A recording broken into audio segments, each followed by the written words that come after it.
5 वर्षर शिशु को निर्मम हत्या शव निकटरे गोटाए कटोरी एभली अभावनीय घटना देखा मिली नवरंगपुर जिला पापड़ाहांडी थाना अंचल मृत 5 वर्षर शिशुर ना मजेश महुरिया।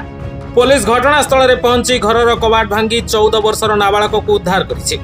सेभली परित्यक्त बखरा पड़िथिबा 5 वर्षर शिशुर शव निकटरे साइंटिफिक टीम पहुंची तदंत आरंभ करिछि।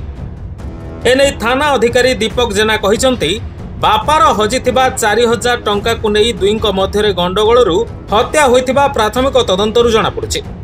तेबे साइंटिफिक टीम रो तदंत और शव व्यवच्छेद पर ही सब स्पष्ट हेबो बोली कहिसंती। सेभली अभियुक्त जने नाबालक होइथिबारु जुवेनियल आईन रो समस्त प्रक्रिया को नहीं पुलिस तदंत आरंभ करिछि बोली कहिसंती। मृत मजेश को बापा मां अभियोग करिसंती जे तांको पुओ मजेश को तांको संपर्कीय 14 वर्षर नाबालक ही हत्या करिछि। सकाळ 9टा परे मजेश निखोज हो जाइतिला। परे मजेश को गाँव रे खोजाखोजी करिबा परे मध्य पाइ नथिले।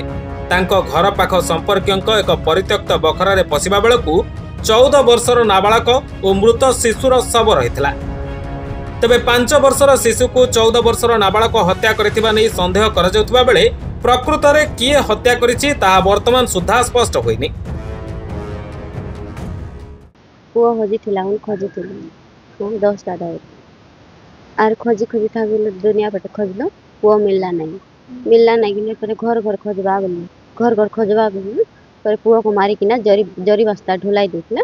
और बैंक रे नंगल परटा इति थिला आर गागड़ा परटा बैंक रे थिला एटा गाड़ा देथिले गाड़ा उगाड़ी किना भीतर लाइट धरी किना खोजबा पड़े। पुलिस आसला पिले पड़ा करी फांसी करो बोली जो पिलाटी मृत्युवरण करछंती से तांकर बयस 5 वर्ष हबो। आउ जो अन्य पिला गोटे जे कि ताको हत्या कर तार अभियोग होईची तार मध्य बयस 14 वर्ष। आ तांकर पारिवारिक भितरे समस्या थिला। ए पिला ताको कोनस प्रकार कोनसी ये स्ट्रांगुलेशन कला भलिया जना पड़छु।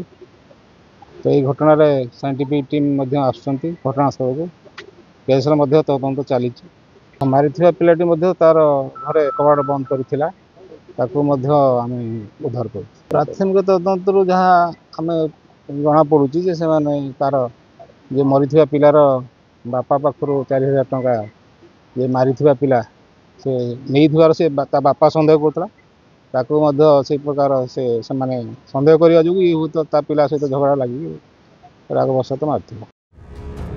पुलिस समस्त दिग को तदंत कला पर ही स्पष्ट हेबो बोली पापड़ाहांडी थाना अधिकारी दीपक जेना कहिसंते। नवरंगपुर करे Supa Singh report live live Odia.